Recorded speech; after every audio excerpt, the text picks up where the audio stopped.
During the Crusades, a man was born in Italy who was different than other men of his time.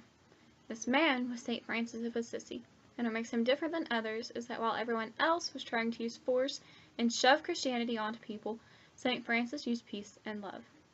He lived by these 3 rules.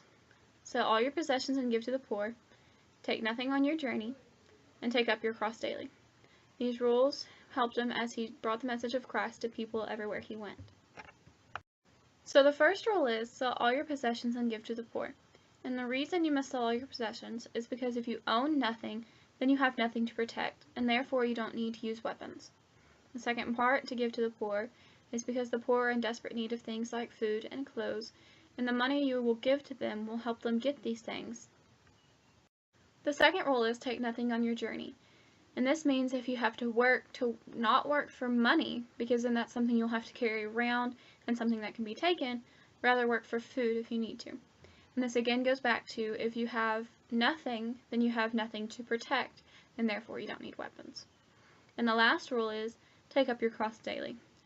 And this is taken pretty literally, as the people who followed St. Francis and St. Francis himself took this to mean live your life as much as Christ lived his, which means don't live anywhere, don't own anything, just basically travel around the world and spread the word of God.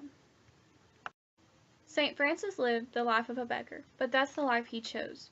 He chose this life to set an example and to lead others to Christ. St. Francis is the founder of the Franciscan order, which includes the men's order of Friars Minor, the women's order of St. Clare, and the third order of St. Francis. These men and women, known as Franciscans, continue St. Francis's work of leading others to Christ through peace and love.